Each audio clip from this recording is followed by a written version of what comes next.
Good morning, my fellow yogic travelers. I'm mighty glad to be alive today, and I hope that you are too, as we continue to live, laugh, love, learn, and linger, not to mention live the life we love. I always want to say that everything I do is about saving the life of your own inner mystic. And as Ram Dass says, everything I say is all about me, but there's nothing personal in it. So I'm sharing what makes me tick, but I'm hoping that I'm appealing to a part in you where you're ticking in the same way. So, how do you save the inner mystic from oblivion? Well, first you have to realize that spirit has a stake in every person. That means you.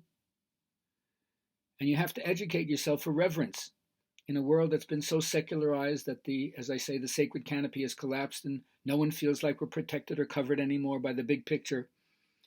So the mystery is hidden, and it's hidden in the place where you're least likely to look for it, within yourself.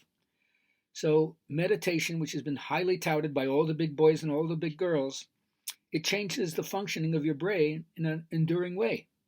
So sit still, keep quiet. Stop flapping your gums, as Meister Eckhart would say. And when you sit there, you realize that your imagination, your ability to picture things maybe not present to your senses, is the top of the value hierarchy that you have to learn.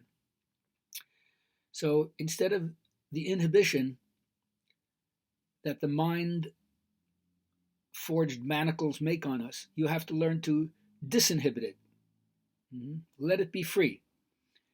And then you find out if there's an alternative reality and what's possible, which immediately leads you to hope, or I would like to say optimism without naivete.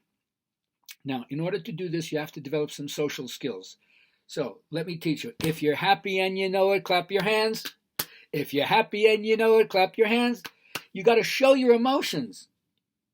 You got to show up, whether it's anger or sadness or feeling hurt or joy, right? Don't I say that? Praise is the sound that joy makes. If you're happy about anything, you got to show it.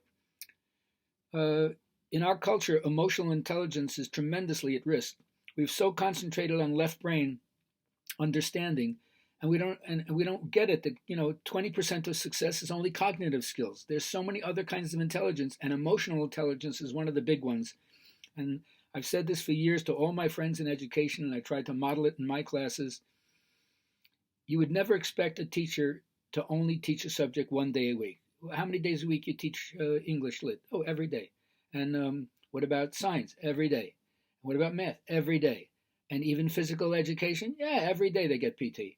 Well, what about teaching people how to recognize and adequately express their emotions? Well, we never teach that. Exactly.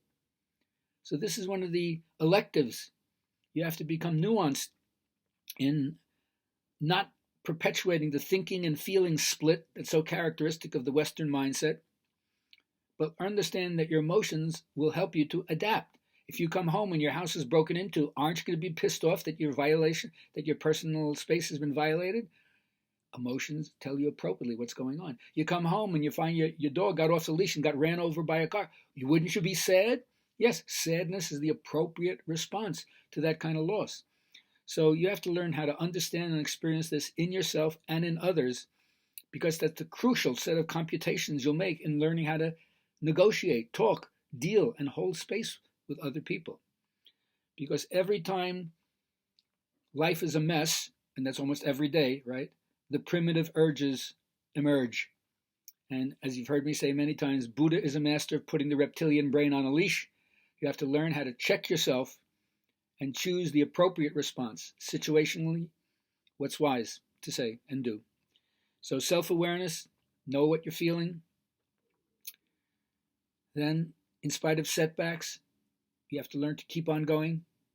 You just can't live with impulsivity. You have to do something about your depression or your sadness. And I always say laughter helps. And then empathy.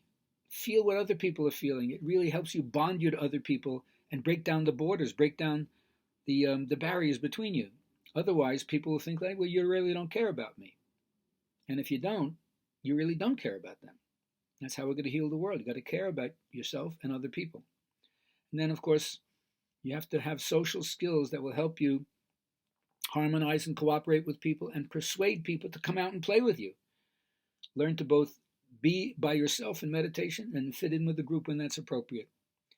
So I hope you take these little tidbits to heart. Show what you're feeling. If you're happy and you know it, clap your hands.